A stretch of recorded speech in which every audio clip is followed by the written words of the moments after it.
پاکستان کے بہت سارے علاقوں میں صحابہ کرام کے نام پر قبریں موجود ہیں۔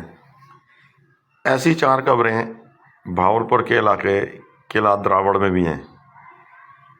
یہاں چند سال پہلے ان کا کوئی وجود نہیں تھا، اور چند سال پہلے ان قبروں کا باقاعدہ یہاں پہ افتتاح ہوا، اور اس کے بعد ان کا یہاں پہ باقاعدہ زیارت کا سلسلہ شروع ہوا۔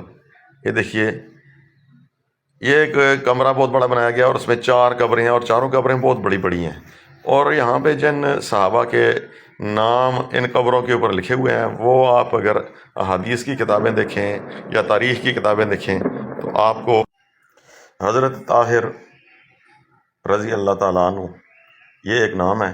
کسی حدیث کی کتاب میں آپ کو یہ نام کسی صحابی کا نہیں ملے گا، تاریخ میں بھی نہیں ملے گا، جو یہاں پہ ایک قبر کے اوپر لکھا گیا ہے۔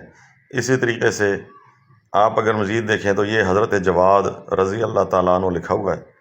کسی حدیث کی کتاب میں، کسی تاریخ کی کتاب میں کسی صحابی کا نام یہ نہیں ہے، اور یہ تیسرے صحابی کا نام حضرت جوار لکھا گیا ہے۔ آپ پورا ذخیرہ حدیث اٹھا کے دیکھ لیں، آپ کو حضرت جوار رضی اللہ تعالیٰ عنہ کے نام کا کوئی صحابی نہیں ملے گا۔ اسی طریقے سے آپ مزید دیکھیں تو یہاں پہ آپ کو جو چوتھی قبر نظر آئے گی، اس کے اوپر جو صحابی کا نام لکھا گیا حضرت طیب رضی اللہ تعالیٰ عنہ لکھا گیا ہے۔ تو یہ 4 صحابہ کرام کی جعلی قبریں یہاں پہ بنائی گئی ہیں۔ تو 15-20 سال پہلے یہاں پہ جب یہاں پہ ڈیزرٹ جو یہاں کی ڈیزرٹ جیپ ریلی ہے وہ نہیں ہوتی تھی، چولستان ڈیزرٹ جیپ ریلی، تو یہاں پہ کوئی ایسی قبر بھی نہیں تھی، کسی کو پتہ بھی نہیں تھا۔ لیکن جیسے ہی یہاں پہ ڈیزرٹ جیپ ریلی کا آغاز ہوا تو اس کے بعد باقاعدہ طور پر یہاں پہ 4 قبریں بڑی بڑی اور بڑی اونچی اونچی بنائی گئیں۔ مجھے یہاں پہ کئی دفعہ آنے کا اور جانے کا اتفاق ہوا، ان قبروں کو دیکھنے کا بھی اتفاق ہوا، تو تمام لوگوں نے یہاں پہ مجھے گواہی دی جو یہاں کے رہنے والے تھے، کہنے لگے کہ 15-20 سال پہلے جب یہاں پہ ریلی نہیں ہوتی تھی تو اس وقت یہ قبریں بھی نہیں تھیں، تو جیسے ہی یہ ریلی ہوئی اور اس کے بعد یہاں پہ لوگ آنا شروع ہوئے اور رش پڑا، تو یہاں پھر کاروبار اس انداز سے بھی شروع ہوا۔ باقاعدہ ایک بہت بڑا ہال بنایا گیا، اور پھر اس ہال کے اندر یہ قبریں بنائی گئیں اور ان کے باہر بورڈ لگائے گئے۔ اب ان کو باقاعدہ ایک تقدس کا درجہ مل چکا ہے۔ سارے لوگ یہ سمجھتے ہیں کہ جناب یہ جو قبریں ہیں یہ صحابہ کرام کی ہیں، حالانکہ تاریخ میں بھی ایسا کوئی حوالہ نہیں ہے کہ یہاں پہ صحابہ کرام آئے تھے اور یہاں پہ ان کی تدفین ہوئی۔ اب 1400 سال پہلے جو قبریں بنی اور اس کے بعد یہاں تک موجود ہیں، لوگوں کو پتہ ہے یہ کس کی قبریں ہیں۔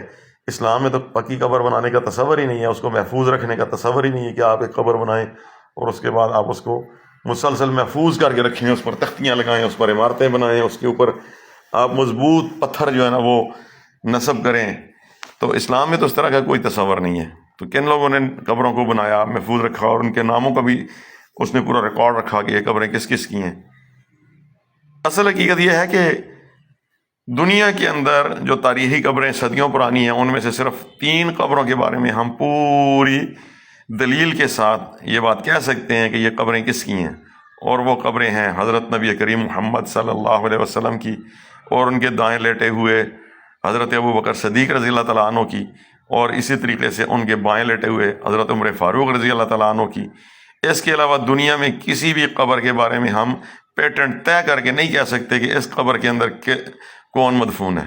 یہ ہے اصل مسئلہ۔